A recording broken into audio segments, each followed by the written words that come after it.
My precious child, I know what you've been thinking. I've messed up too much. I've gone too far. I'm not who I used to be.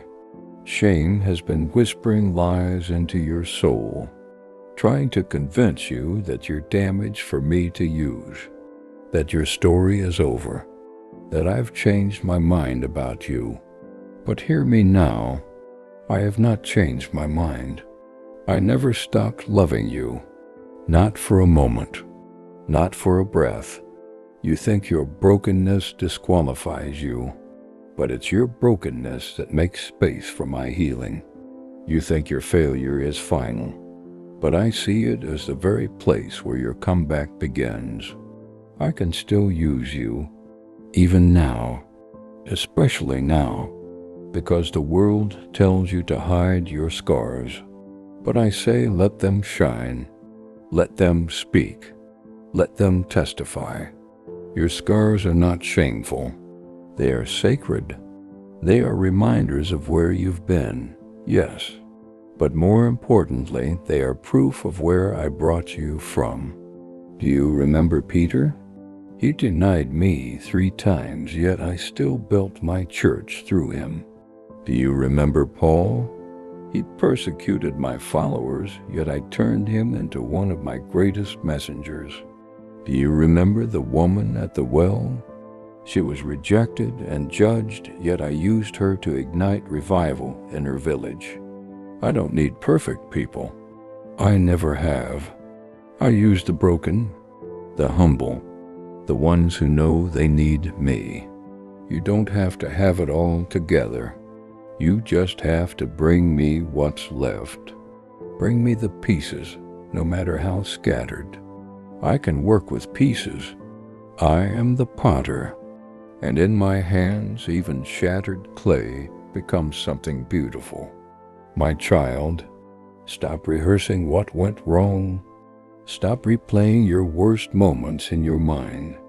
I have already forgiven what you're still holding against yourself.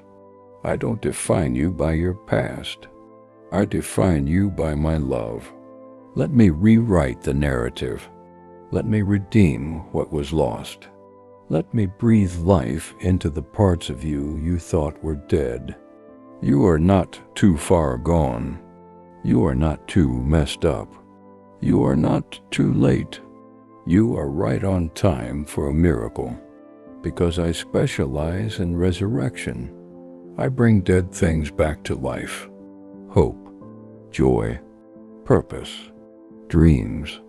You haven't disqualified yourself. That shame, that heaviness, that voice in your head saying you're not worthy, that is not me. That is the enemy trying to rob you of your calling. But I am the God who restores.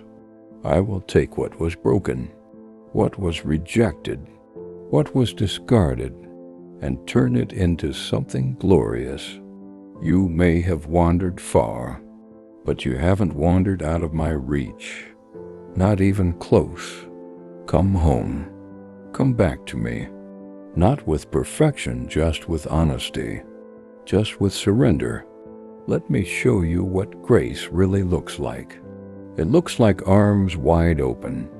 It looks like love that won't let go. It looks like mercy that wakes you up every morning. You think you're too broken for me to use? You're exactly who I want.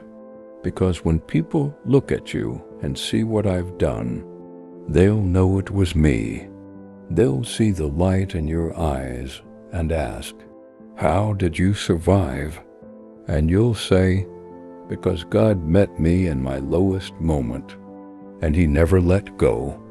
I'm not finished with you. In fact, I'm just getting started." Your story isn't over.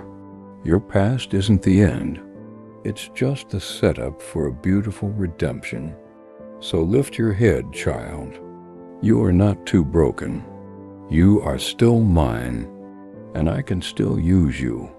Thank you for listening to God's words. If this message touched your heart, subscribe and tap the bell for more divine encouragement. Remember, you are never too broken for God to restore. His grace is greater than your past. Amen.